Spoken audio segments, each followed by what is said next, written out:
Welcome to Doors to Hope and Healing, an inside look at foster care and adoption needs in Connecticut. My name is Jacqueline Ford. I have had the honor of working for the department for close to 30 years, and although I may be familiar with many of the topics I bring to you, I have invited experts in those fields to help dispel the myths and misconceptions that often act as barriers. Join us as we open our doors to an inside look at the Department of Children and Families. Hi, Anne. Thank you so much for joining us on the set of Doors to Hope and Healing. It's so exciting to have you here to talk about your role with the department.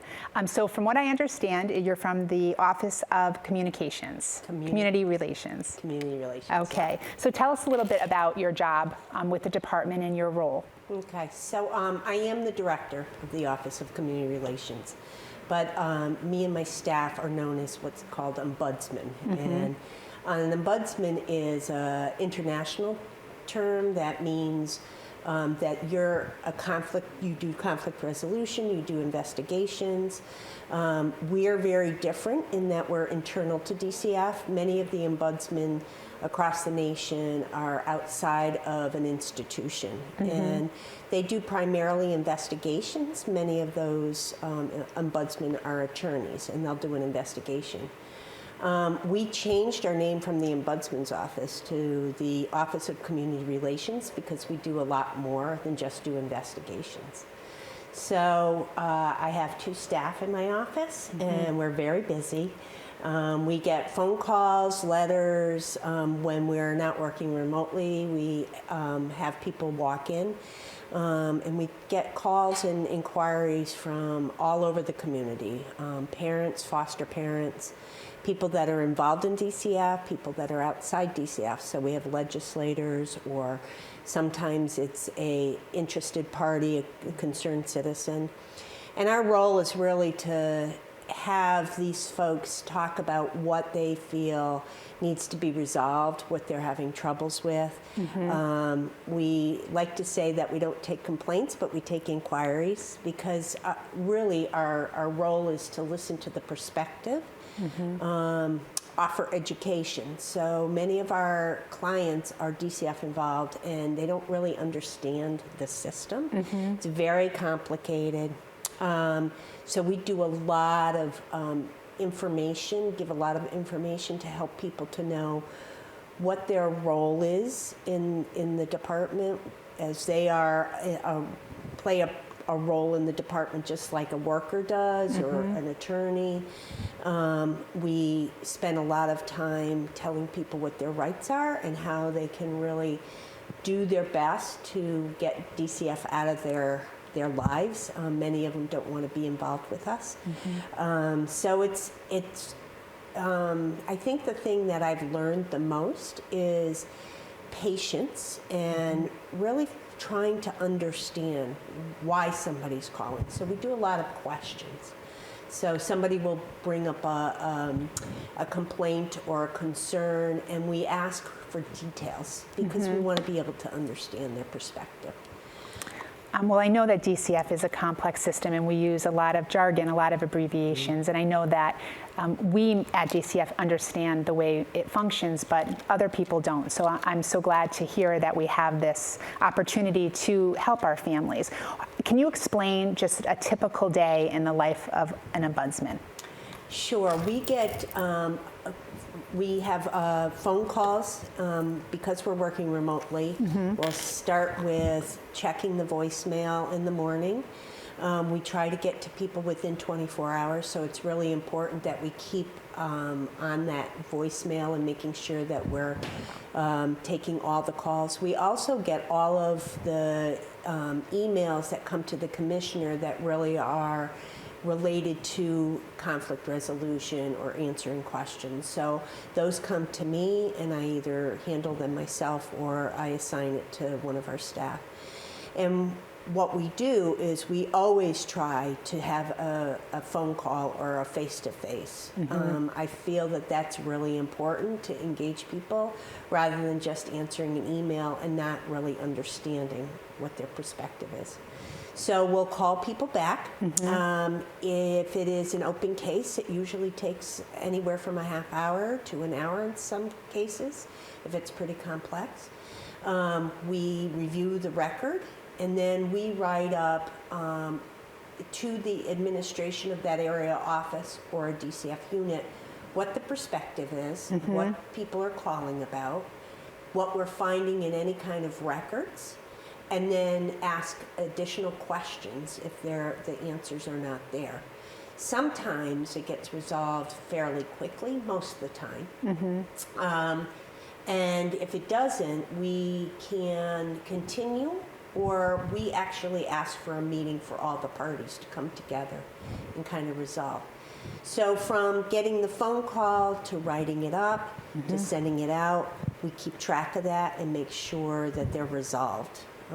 So it can be a very, very long day of talking to a lot of people. A lot of different people. So when you receive that telephone call and you have that telephone conversation with that concerned party, you're also calling the social worker assigned or the supervisor to get there. Aside from reading the records that are available to you in the computer, are you also reaching out to the staff that are assigned to the case? No, we actually send all the inquiries to the administration, either the area director or the director of foster care, because we really want the administration to know what people are. It's kind of like a survey. We want them to know what our community is reporting and what they're concerned with. They will go to then the program supervisor, and really the program supervisor really is responsible for answering the questions and investigating a little bit the concerns, and then they have up to 5 days to get back to us. And so we often get calls regarding other systems. So if a parent has a child that's on the autistic spectrum or involved with the DDS, which is the Department of Developmental Disabilities, we will partner with them as well to make sure that somebody is addressing the needs of that inquiry. We do not have any authority or jurisdiction in a court, so we don't give any legal advice. We don't have access to court records, but we can involve the worker or the people that are working on the case. They do the day-to-day management. We just want to make sure that they're following the policies and procedures. And then the area director assigns somebody to get back to us. So you helping that family or that caller with the other services that are outside of DCF's jurisdiction is really that community relations piece that you're doing. Exactly. Can you explain, an example of a concern that someone may call you with? So a lot of our concerns are around the most frequent caller is a mom. Dad and grandparents are also a high percentage of our callers. And one of the things that we get a lot of concerns about is reunification if the child's out of the home, or visitations, and placement. So a foster parent might call us and really not understand the Child Protective Services side of it. They understand their role as a foster parent, so they may call about placements. But reunification and placements is our highest number. I think then another common theme is communication, and that relates to all of that. So people will call and either say that they're not being informed in a timely manner, or they don't like how they're spoken to. People often, when they're feeling vulnerable, they may feel threatened, so they call with those concerns. And so we explain why a worker might be sharing some information, and it may seem like a threat, but they may be informing them of what's going to happen next, right? So with our explanations and really having people understand why a decision is made and the reason behind it, it helps them to understand the role of the worker. And we do the same thing with the area office staff. We often have to explain a parent's perspective or a foster parent's perspective and the way they see it so that the two parties can come together. And often that's really what it is, because everybody's on the same page. We want children to be at home, be safe, have a family, be with their family. And when you have that common goal and everybody works towards that, it really often gets resolved quite quickly. So you find yourself as almost a mediator in some of those cases, and educating both the family and our staff, because perceptions are always different, and until you can come to that middle ground. When you get a case or you have a caller that either leaves a message on the machine or you actually answer the call, are some accepted and some non-accepted, or do you accept every inquiry that is made and follow that through to some kind of resolution? Yep, we accept every inquiry. About 50% of our cases that we get are either a closed case or they don't have anything to do with DCF at all. We call those our informational calls. And what we do then is we either refer them to somebody else, offer community resources. During the pandemic, we had a lot of calls regarding family that were involved with family court, because family court was not in session. And so people were really feeling very frustrated. They didn't see their kids and they couldn't go to the family court to try and resolve it. So we really worked with them and the resources and explained to them kind of some of the places that they could get additional information. I was just going to ask you how the pandemic has, impacted the work that you do. So, I'm glad that the families had someone to call, because just having someone to speak to and not an email to send or a voicemail to leave, and getting that guidance. On average, would you be able to share how many calls you get on a weekly or monthly basis? Well, we get probably about 5 calls a day, 5 to 10. So in 2020, we had over 1,000 calls. Wow. That was down from the year before, and I really believe it was because of the pandemic, and that affected the number of calls because people were having visits virtually. So we weren't getting any phone calls that visits were being canceled or they wanted to have a change in their visitation. We had a lot less calls about communication because people were easily accessible when they weren't out of court and running around. So the numbers went down. Since the people have been vaccinated and visits started and we're back in court and that sort of thing. I see that people are really reeling from the pandemic. We have a lot of folks that really are struggling with their mental health and their anxieties, and so a lot of our calls are related to that anxiety and not knowing what to do, not reunifying in a timely manner because of the courts and the pandemic, because everything kind of stopped. Right. And you're providing that peace of mind for them to call. For our viewers that are watching, do you have a website that you can refer them to for some information on the Ombudsman's work? Yes, so if somebody goes right to the DCF homepage, if they look up DCF, we're right on the homepage. Our number is right there. Okay. And that will bring you to a brochure that kind of tells you what we're all about. And then it has my email address on that as well.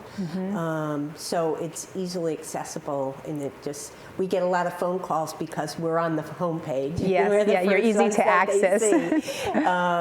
And we did change the brochure and the website because it was really focused on complaining, and if somebody really had some concerns, and we really want people to understand it's about resolution. In the state of Connecticut, we also have the Office of Child Advocacy does also ombudsman work, but they do a bigger system outside of the system. So we may refer to them and vice versa. They come back to us.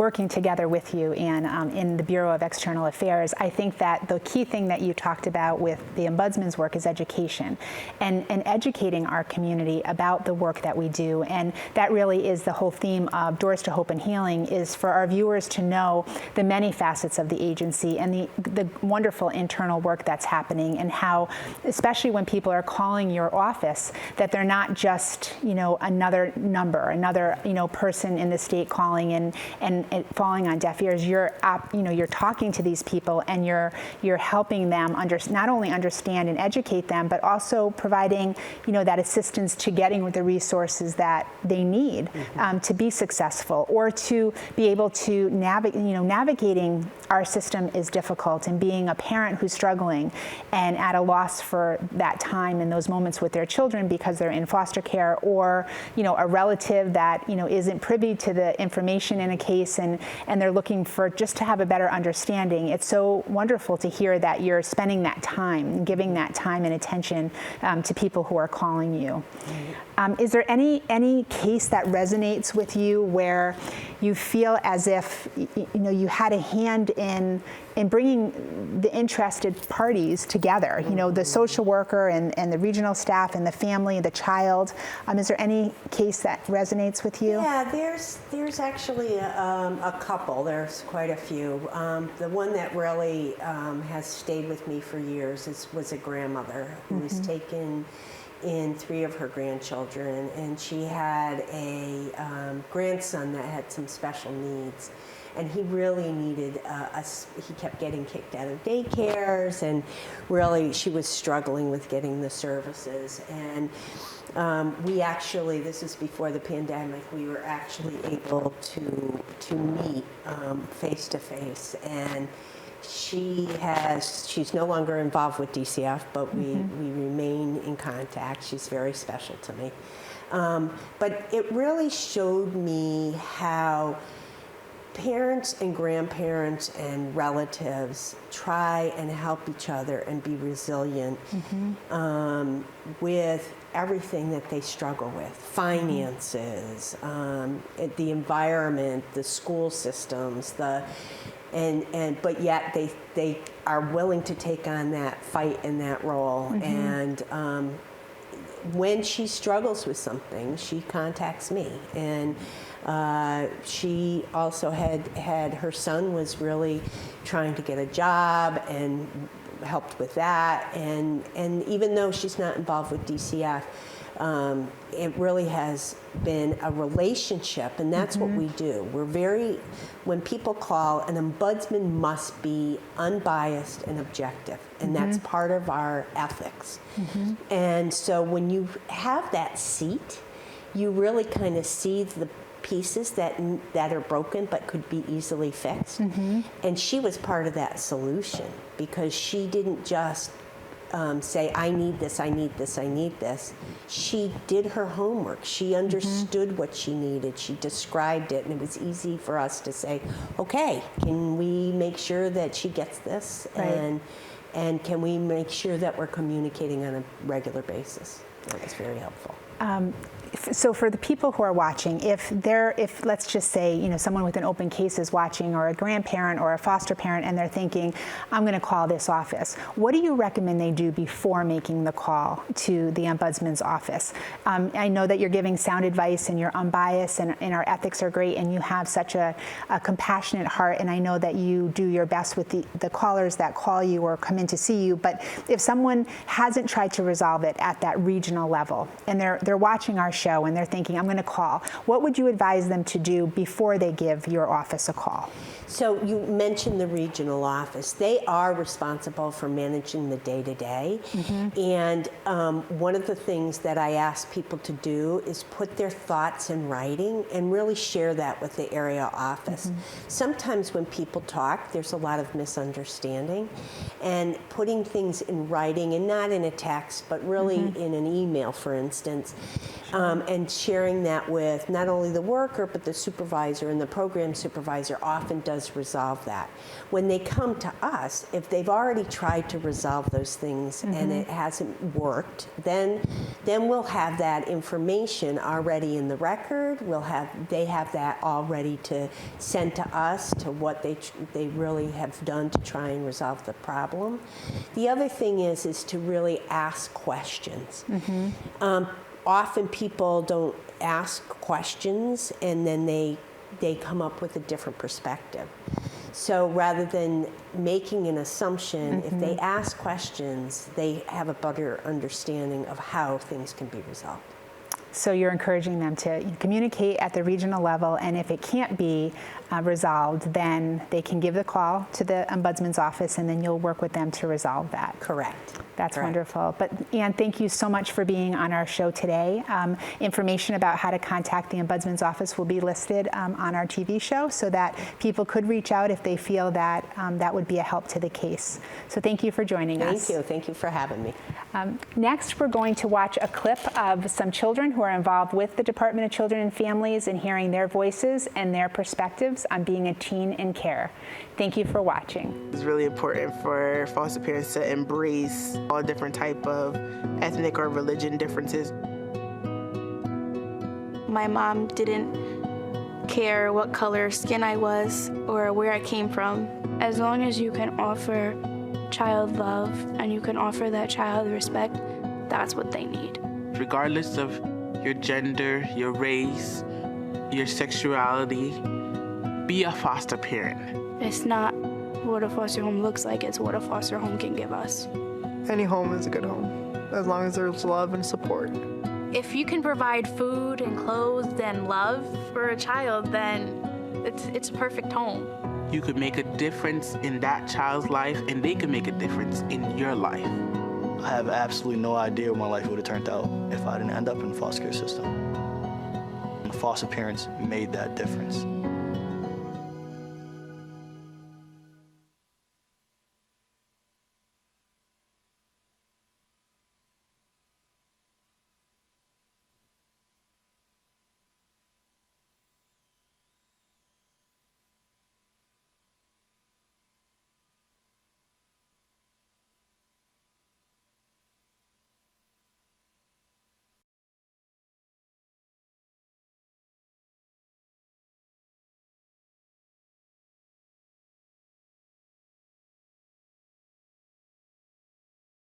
Sometimes life just happens. Don't worry. Farmington Motorsports will get you back on the road and at a fair price. From towing to tires, emissions to transmissions. Our ASC certified techs do it all. Farmington Motorsports is a family-run business. We're a Napa Auto Center and AAA approved. We work on all makes and models, from preventative maintenance to major repairs. And every repair is backed by our 2-year, 24,000-mile nationwide warranty. When life happens to you, don't worry. Farmington Motorsports.